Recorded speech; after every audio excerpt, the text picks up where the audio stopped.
So joining me now are Chris and Nick Marks from Baldwins Travel. You're here at College Green on Travel Day of Action. 400 or so people behind us, and it was obviously important for you to come up from Kent and Sussex where your business is based. Tell us why you're here. I just think we need to get the lovely Parliament over there organised and to tell us, get them to really pull their finger out, really, in the nicest possible way.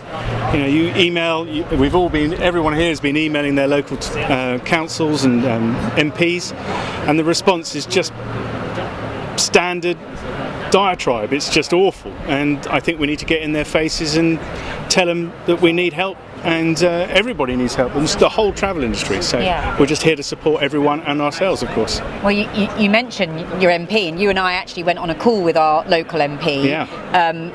Seemed very responsive, listened to everything, but ultimately nothing really came of that, and that must be a frustration, not just for you but many agents, and lots of people have had dialogue, have had correspondence, but we don't seem to be getting the message through. No, they just respond with stock responses, and you need to take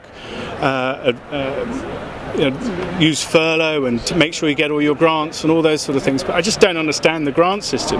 How can a pub get 5 times the amount to reopen grant, or the grant to reopen, and then we don't get hardly anything, and some people don't get anything? I mean, it just doesn't make sense. They just need to sort their work out. It's just common sense. How can a business survive, or any business survive, with no income for 18 months, no income, and they get less grants than someone that's been able to trade in some capacity? No idea. Doesn't make sense. And let's talk about your business then, Chris, because you talk about, they'll say that we've had furlough, they'll say that we've had grants, but those grants need, the loans need repaying. Furlough's coming to an end, but anyway, we haven't really been able to use it as much as other sectors because we haven't really been able to hibernate our business. What's been the situation for Baldwins? Well, that's right. The administration of the cancellations and the refunds that we've had to process for all our clients and is ongoing comes at a huge staff cost. There's a lot of time is involved in getting the work done that isn't fee earning, so the grants really haven't worked. And we've taken advantage of the Sybil's loans, and the government has underwritten 80% of those, obviously, and if they're not careful, the entire industry, they're going to have to write them off for all the banks. So we kind of feel like maybe they should start doing some of that now and write off some of the 80%, the Sybil's that people have got, and perhaps that would free up people's credit to be able to borrow some more money to survive the next little while. And in terms of survival, we're now at the end of June, and we did say, didn't we? We talked about, obviously we've lost one summer, but if we could get things moving with the Global Travel Task Force talking about getting some destinations open and having something of a summer, then we could be okay. But we're getting perilously close now, aren't we, to July and August, which are so crucial for your business? Oh, absolutely. I mean, it can't come soon enough. I mean, you keep reading things in the newspapers or online and things saying that they're going to open up, get rid of the amber list, and if you've been vaccinated you can go and you can take your children, all that stuff. But I don't know if any of this is true. And how can someone plan? How can I plan to take my children away on some holidays when I don't even know where I can go? When I might have to book on a Friday and go on the Saturday? And that just doesn't work.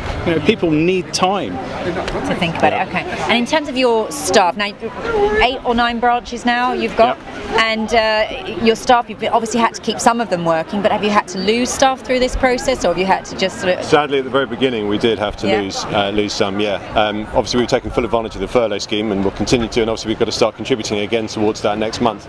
But the sector is not able to open up yet. We don't have the rights to travel, so the consumer confidence isn't there to book in great numbers to support that. And there's a balance of being able to have the staff on furlough and have which are grateful for the government support for that, but we need the staff back in order to trade. We won't get the money from that until much later down the line, after the holidays have taken place. And do you think the government are starting to understand this now? Because it seems they just haven't really understood how our industry works. And I know people have said, well, we don't have a dedicated minister for outbound travel, and that's part of the problem. But are we getting this message through now? I mean, today might help. The debate was interesting on TV the other week, and I think there's one scheduled for tomorrow. It's been moved to tomorrow, isn't it? And people like Hugh Merriman and Theresa May, strangely enough, seem to have a grasp of the industry quite well. well. But they're backbenchers, and clearly the government do know what's going on, do know what they need to do, but are willing to sacrifice the entire travel industry, it seems. And the huge contribution they make to the GDP, you have to think a little bit sceptically, perhaps, but perhaps there is.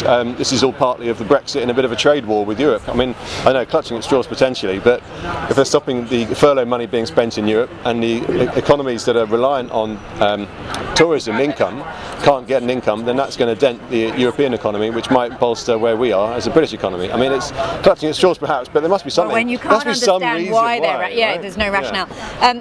Nick, we've just pulled you from the lobby in College Green. You've obviously been there for a while and seen some people. What's the mood out there, and who have you spoken to, and what are people feeling? Not jubilant. It's not jubilant. I think it's more, to be honest, everyone's putting on that brave face, but you can see in their eyes the desperation. There's no doubt that everyone is just desperate for news of some good news, and it's all our mates are here and from the travel industry, and it's one of the closest industries in the world, and we're all after the same thing. Yeah. And there's no ministers here at the moment. There may become some coming later. I think I might have seen Hugh Merriman, but just over your shoulder, Lucy. But they're not here, right? They're not really. Are they listening? Is this just in vain? They're supposed to be. I mean, we've given them lots of warning. We've asked them to come and speak to us. And maybe they'll come later. But it does feel a little bit like it's in vain just being here. But we have to be here. We have to show a solid, united front as we are. The numbers that are here.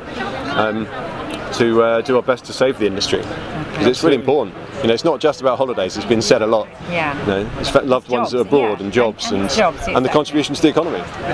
All right. Well, listen. We hope you are listened to. We hope it doesn't fall on deaf ears, and we really wish you best for your business, which is a thriving business. Well, one of our winning travel agencies of the year. Well, for 12 years in a row. I know. Yeah. Well, it's coming up again, so you can still hope. Fingers crossed. All right. But for now, thank you very much to Chris. Good luck, everyone. Thank you.